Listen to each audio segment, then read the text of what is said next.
노르웨이를 국빈 방문 중인 문재인 대통령이 교류와 협력으로 남북 간 갈등을 해소하겠다고 말했습니다. 대화의 열정이 식을 수도 있다고 나는 김정은 위원장과 트럼프 대통령에게 조속한 만남을 촉구하고 있습니다. 예, 어제는 북미 정상회담이 싱가포르에서 열린 지 딱 1년 되는 날이었습니다. 그랬던 어제 상당히 의미 있는 일들이 동시다발적으로 일어났는데요. 하나는 이호 여사의 별세를 추모하는 조이문과 조화가 북으로부터 전달이 됐다는 사실. 또 하나는 문재인 대통령의 오슬로 선언인데 한미 정상회담 이전에 김정은 위원장을 만나는 게 바람직하다고 생각한다라고 말한 부분. 그런가 하면 하노이 회담이 결렬된 후에 처음으로 김정은 위원장의 친서가 트럼프 대통령에게 배달된 것. 이것도 어제입니다. 자, 어제 하루 동안 일어난 일을 좀 총체적으로 분석해 주실 분 모셨어요. 한동대학교 김준영 교수 어서 오십시오. 네, 안녕하십니까. 조문단이 오느냐 오지 않느냐가 큰 관심사였는데. 그랬었죠. 네. 빈소까지 조문단이 온 건 아니에요. 팩트로는. 네. 네. 근데 또 이걸 무시했다라고도 볼 수 없는. 왜냐하면 김여정 부부장이 들고 판문점까지 왔으니까.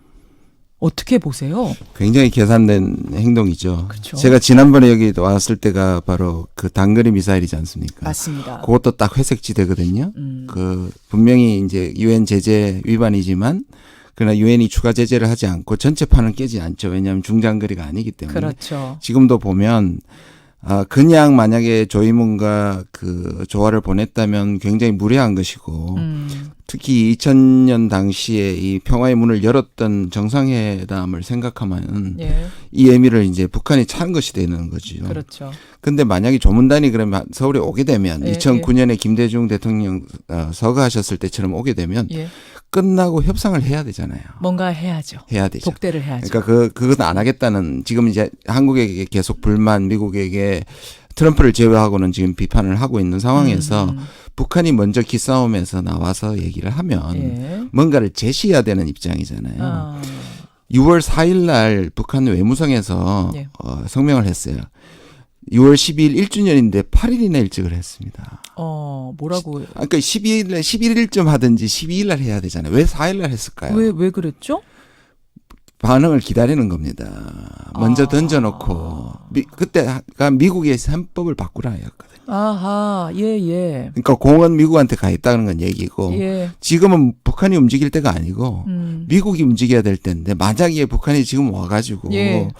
뭔가를 실무단 협상을 하고 하게 되면 결국 남북이 지금 미국이 헌법을 바꿔야 되는데 북한이 그렇게 되는 거니까 오는 거는 부담스럽죠.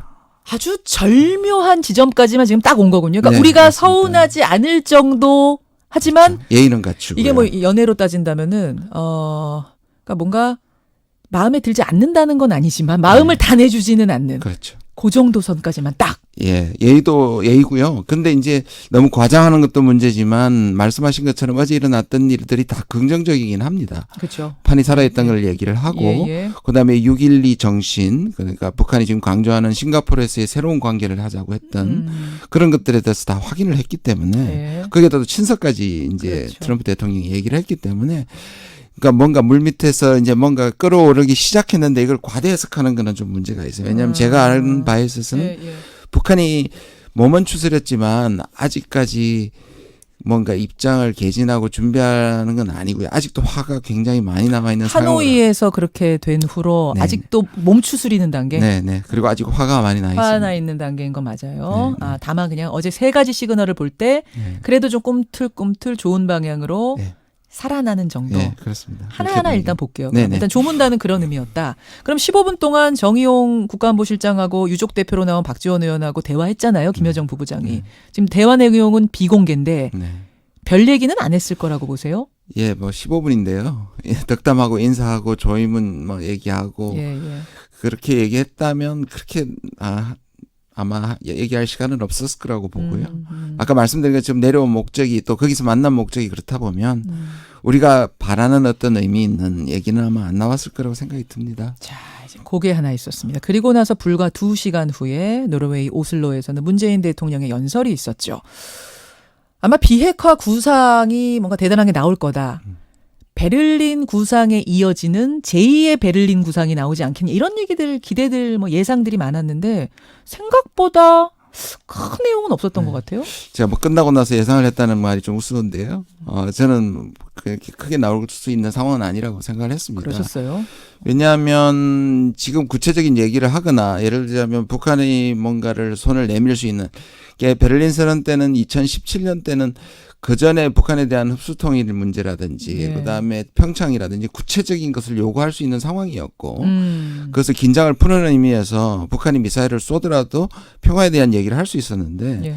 지금은 사실 교착 상황이고 또 깨진 것도 아니고 그렇죠. 또 미국이 지금 깬 상황에서 북한에게 뭘 던져주는 거는 결국 우리가 북한 편을 드는 것처럼 지금 보이는 구도이란 말입니다. 그렇게 됐을 때 특히 또 지난번에 작년에 유럽을 가셨을 때 예. 제재 완화 문제를 물론 문맥상에서 얘기를 했지만 비핵화 네. 진전에 따른 거라고 얘기했지만 그 유럽에서 반응이 좋지 않았거든요.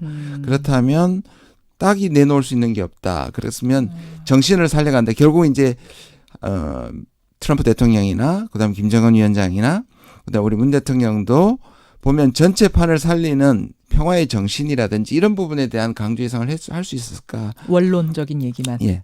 근데 그럼에도 이제 몇 가지 뭐 의미는 있습니다만. 네네. 그렇죠. 주목되는 부분이 저는 기자들과의 일문일답에서 네네. 트럼프 대통령 만나기 전에 이번 달 말에 만납니다. 트럼프 대통령 만나기 전에 김정은 위원장과 만났으면 좋겠다. 나는 준비가 돼 있다. 저 이거 들으면서 이게 그냥 희망사항인지 아니면 물밑에서 뭔가 지금 얘기가 오고 가는 건지 전자입니까 후자입니까? 뭐 저라고도 알겠습니까만. 그러나 제가 아는 바에 한해서는 북한은 아까 말씀드린 것처럼 화가 나 있고 예. 그다음에 아직까지 입장도 정해지지 않은 상황이고 또 입장을 정할 만큼 북한이 카드가 많은 것도 아니거든요. 또 아주 중요한 단거리 미사일이라는 카드를 썼고 그다음에 공을 미국한테 던졌다면 그렇죠. 사실상 지금은 그렇게 북한이 나와서 한국과 물밑이라도 저는 예. 있다면 너무 반가운 거죠. 예. 중요하고 긍정적인데 그렇게 있는 것 같지 않고요. 만약에 그런 게 있다면 조금 더 구체적으로 말씀을 하셨을 것 같은데 제가 보기엔 또 4월 10일 날 한미 정상회담 이후에도 말씀을 하셨잖아요. 만났으면 좋겠다고. 했었어요. 왜냐하면 4.27 1주년이 또 6.12로 판문점이 6.12 싱가포르로 이어졌으니까 그런 구도에서 보면 아마 이제 한미 정상회담 전에 원래 계획했던 게 뭐냐면 이제 그 전에 남북 정상회담이 만나고 트럼프 대통령이 한국을 방문했을 때 그다음에 북미 정상회담 또 거기 더 나가서 남북미가 만난다. 이게 최고의 장밋빛 전망이었습니다만. 근데 그건 이제 시간이 늦었고요. 그래서 아마 아닐 것이라는 저는 생각을 하는데 이건 역시 뭐 긍정적인 신호를 보낸 거라고 보여집니다. 제가 왜 이게 물밑 접촉이 있는 거냐 아니면 희망사항이냐라고 여쭌 이유는 트럼프하고 우리 문재인 대통령 만나기 전에 네네. 원포인트라도 판문점에서라도 잠깐 남북이 만나면 남북 정상이 만나면 지난번처럼 미국에게 전달할 말이 뭔지 듣고 우리가 그걸 좀 안 다음에 뭔가 얘기를 하면 훨씬 중재가 잘 될 것 같아서 지난번처럼 원포인트 회담이라도 하면 안 되겠느냐 이거거든요. 합리적이고 논리적이고 희망상 기대가 섞인 건데요. 북한의 입장을 좀 살펴보면 그게 쉽지가 않습니다. 이미 카드는 던졌다. 네, 또 말씀하신 것처럼 지난 5월에 사실 트럼프 대통령이 회담을 취소한다. 그래서 만난 원샷이거든요. 그리고 제가 아는 한에 있어서는 그 전날에 죄송합니다. 그 전날에 얘기가 돼가지고 만났기 때문에 마지막 순간까지 여기에 대한 희망을 버리지는 않는 것 같고요. 만나게 되면 좋죠. 근데 아까 말씀드린 것처럼 지금 공은 미국한테 넘어가 있는데 지금 만나면 뭔가 북한에서는 최고 존엄이고 뭔가를 결단하고 뭘 던져야 하는데 그렇죠. 그런 부분이 아직 준비되지 않으면 만나기가 쉽지 않겠죠. 그러니까 이번에도 문재인 대통령을 만약 뭐 원포인트로 만나서 미국한테 이러이러한 거 전달해 주십시오라고 김정은 위원장이 나섰는데 막상 한미가 만나고 나서 돌아오는 게 없어. 그렇죠. 그대로야. 이러면 한 번 더 뭐 속된 말로 모양새가 구겨지는 거니까 그렇죠. 하노이에 이어서. 그렇습니다. 그렇게 본다면 원포인트 회담 쉽지 않다. 네네. 문맥을 쭉 읽고 나니까 막연하게 기대해서 될 일은 아니겠다는 생각도 좀 들긴 하네요. 뭐 그렇다 하더라도 뭐 계속 추진을 하고 만날 수 있다면 그건 뭐 노력하는 부분에 대해서는 저는 긍정적이라고 그럼요. 생각합니다. 되든 안 되든 네. 끝까지 노력은 우리가 또 네. 해야 되는 거고.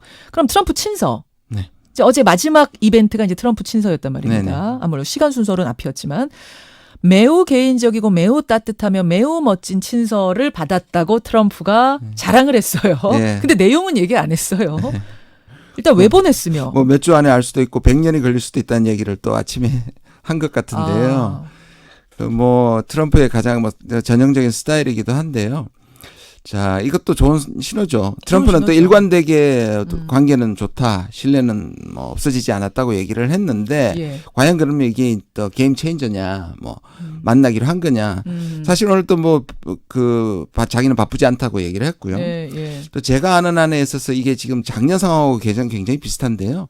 교착 상황이 굉장히 길어졌지 않습니까? 예, 예. 싱가포르에서 이제 연말까지 길어졌을 예. 때 그때도 친서를 몇 번 자랑을 했었는데 자랑한 친서 외에도 제가 알기로는 한 5차례 정도 더 있었어요? 더 있었습니다. 그 정도로 꾸준하게 보냅니다. 계속 편지 외교를 하네요. 네, 편지 외교를 하는 아니 왜 편이라고 굳이 들었습니다. 친서를 해요? 그 뭐 이메일로 얘기할 수도 있고 SNS로 얘기할 아니면 이제 특사를 보내는 방법도 있을 텐데 그렇죠. 굳이 그 편지를 쓰는 건 왜 그런 겁니까? 뭐 두 사람 다 편지를 좋아하고 러브레터처럼 왜 사랑에 빠졌다고 중간에 또 작년에 얘기한 예, 적도 있었지 예. 않습니까? 아마 그게 이제 일종의 두 사람 사이의 신뢰를 확인하는 하나의 수단이 된 것 같고요. 상징적인 예, 이 상징적인 어떤 물질적인 게 있느냐 없느냐는 하늘과 땅 차이니까. 네네. 아. 그런 차원에서 보낸 것이고 여전히 의미가 있지만 아까 말씀드린 것처럼 이것이 두 사람을 만나게 하는 게임 체인저는 아니다라고 저는 좀 아니 아니면 그럼 지금 김준우 교수님 말을 제가 다 추려보자면 조문단도 빈소까지 안 오고 판문점까지만 딱 오고 네. 그렇죠? 네. 그리고 지금 문재인 대통령이 만나자라고 신호는 계속 보내고 있지만 사실상 물밑 접촉은 없어 보이고 원포인트도 뭐 크게 가능성 없어 보인다. 게다가 그런 상황이라면 친서는 굳이 왜 보내요? 왜냐하면 북한이 지금 올해를 연말까지는 한 번 더 하겠다 그랬지 않습니까? 자기들의 입지가 그렇게 망가지더라도 한 번 더 하겠다 이 북미 말은. 정상회담. 근데 한 번 한다는 게 협상을 하는 거잖아요. 그렇죠. 근데 지금 북한이 카드도 별로 없는 상황에서 예. 또 미국이 저렇게 밀어붙이고 그다음에 빅딜을 밀어붙이는 거잖아요. 선비핵화를 얘기하고 예. 볼턴을 앞세우고요. 그렇죠. 그런 상황에서 북한이 지금 나가봤자 협상에 나가봤자 자기들의 입지가 부족하단 말이에요. 그러니까 요새 아까 축구 얘기하셨는데 예. 빌드업이라는 말 아마 가장 많이 쓰는 것 같아요. 그렇죠. 북한이 빌드업 중인 겁니다. 이게 한쪽으로는 도발을 하면서 빌드업을 하고요. 왜냐하면 우리를 안 들어줄 경우에는 위기 상황으로 갈 수 있다는 걸 또 보여주는 거 아니에요. 예, 근데 예. 판은 깨지 않는 그런 빌드업을 굉장히 부정적인 빌드업을 하고 있는 거고요. 자기들의 입지를 위해서. 예. 또 좋은 쪽은 친서를 보내서 계속 이걸 살려두고요. 끄는 유지. 그다음에 한국한테도 마땅한테는 한국 정부한테도 마찬가지입니다. 아하. 한국이 미국을 설득시켜야지 왜 우리를 설득시키느냐고 계속 얘기 던지고 있는 그렇죠. 이게 많은 카드는 아니지만 북한 나름대로 지금 빌드업을 하고 있는 겁니다. 그렇군요. 그렇게 봤을 때는 예. 후반부를 노리는 예. 그런 입지를 지금 올리는 과정이라고 생각을 합니다. 그럼 친서 내용도 공개 안 됐어요. 어제 그 김여정 부부장과의 15분 대화 내용도 공개 안 됐고 트럼프 대통령이 받았다는 친서 내용도 공개가 안 됐는데 저는 짐작이 갑니다. 근데 뭡니까? 아까 말씀드린 것처럼 당장 만나자는 구체적인 거 아니면 북한이 지금 얘기하고 있는 건 뭐냐면 이 상황이 6월 12일 전으로 돌아갔다. 예. 싱가포르. 그걸 왜 6월 12일 보냈겠습니까? 또 공개를 했겠습니까? 12월에 맞췄겠습니까? 그거는 북한은 6월 12일로 돌아가자는 겁니다. 하노이는 그 정신을 잊어버렸다는 거예요. 싱가폴로 돌아가자. 싱가포르로 돌아가자. 하노이 말고 싱가폴로 돌아가자. 늘 북한이 그렇게 얘기했습니다. 싱가포르 정신은 북미가 새로운 관계, 신뢰 관계로 가자고 했지 않느냐. 예. 근데 신뢰 관계라는 건 서로 상호적이어야 된다라는 예. 걸 그 얘기를 아마 했을 거라고 생각합니다. 알겠습니다. 이렇게 어제 하루 종일 벌어졌던 일의 판을 우리가 한번 지금 읽어봤어요. 앞으로 어떻게 될 거라고 보세요? 지금까지 판을 읽었고. 그렇죠. 저는 뭐 계속 우리도 빌드업을 해야 된다고 생각하고요. 우리도. 예. 왜냐하면 지금 결국 방법론적인 중재로 북미가 만나게 하는 것만으로는 좀 부족합니다. 왜냐하면 카드가 지금 다 나왔단 예, 말이에요. 예. 그러면 내용적 중재로 가야 한다. 북한이 원하는 스몰 딜, 예, 다시 예. 말해서 영변과 그냥 제재를 교환하는 부분은 미국이 받아들이기가 힘들고요. 미국이 북한한테 요구하는 선액 완전히 비핵화하고 난 다음에 주겠다는 것도 아니라면 네. 우리가 제가 생각하기에 더 구체적으로 말씀드리면 영변과 플러스 알파를 주고 그다음 북한에게 뭔가를 거기에 상응하는 것을 주는 내용적 중재를 가지고 이번에는 세 번째 만나기 전에 합의하고 만나야 한다고 생각합니다. 그래서 거기에서 우리가 사실상 지금 북미가 기싸움을 하는 데 있어서 북미를 끊임없이 우리가 계속 만나면서 역할을 해야 된다 이렇게 생각합니다. 알겠습니다. 여기까지 어제 하루 동안 벌어진 이 의미 있는 일들 분석을 해봤습니다. 김준형 교수님 아침 일찍 나와주셔서 고맙습니다. 네, 고맙습니다. 한동대학교 김준형 교수였습니다. 김현정의 뉴스쇼는 청취자 여러분의 참여로 이루어집니다. 트위터, 페이스북, 레인보우 게시판, 그리고 단문 50원, 장문 100원의 유료 문자 샵 1212, 우물정 1212 통해 참여하실 수 있습니다. 김현정의 뉴스쇼, 여러분과 함께 만듭니다.